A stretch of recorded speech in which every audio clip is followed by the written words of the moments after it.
Les amis, Julián Álvarez, suite de notre feuilleton de l'été, voici les dernières nouvelles de la presse catalane publiées ce matin. Regardez la une du Mundo Deportivo. On y voit l'international argentin ayant tout juste repris la préparation de l'Atlético, vous le savez, de retour de vacances. Et ce titre, encallado. Alors encallado en espagnol, les amis, cela signifie littéralement échoué, enlisé. Et la photo est bien choisie, on le voit comme à la peine pour tirer cette sangle élastique qui le rattache au sol au sens propre comme au sens figuré. Julián Álvarez est attaché à l'Atlético et a bien du mal à pouvoir s'exfiltrer, couper le cordon. Traduction, l'attaquant qui veut, vous le savez, quitter Madrid pour rejoindre le Barça est pour le moment bloqué. Toujours sur cette une, on peut lire que le joueur a enfin pu s'entretenir avec El Cholo Simeone qui ne s'était pas rendu disponible lundi alors que son attaquant réclamait un entretien pour faire le point sur la situation critique. En page intérieure, les détails. Là aussi, un titre savamment trouvé. Le cas Julián s'enquistait, les amis, s'envelopper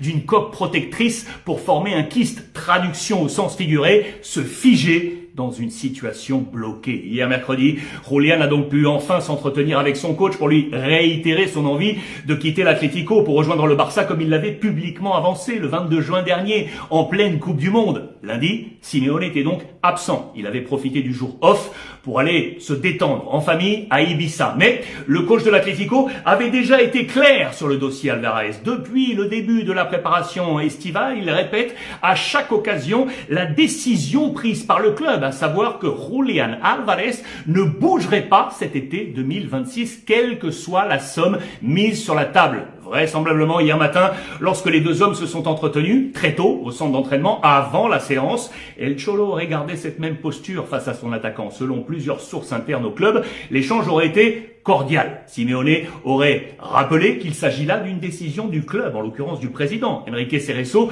et du CIO Miguel Ángel Gil Marín, et que lui ferait le maximum pour l'aider sur le plan stricto sportif, pour lui dire qu'il comptait sur lui pour cette saison 26-27. Cette discussion va avoir, les amis, un avant et un après, car désormais la balle est dans le camp de Julián Álvarez. Pas beaucoup d'options. Soit il ne bouge pas et doit ainsi rester à l'Atlético en respectant le contrat en cours 2030, soit il part au bras de fer avec une nouvelle communication publique pour manifester son désir de départ, voire ne pas répondre à ses obligations et ne pas se présenter aux séances d'entraînement fixées. L'attaquant international argentin est bien entendu toujours accompagné de ses conseillers et agents Fernando Hidalgo et Sergio Díaz. Suite au prochain épisode.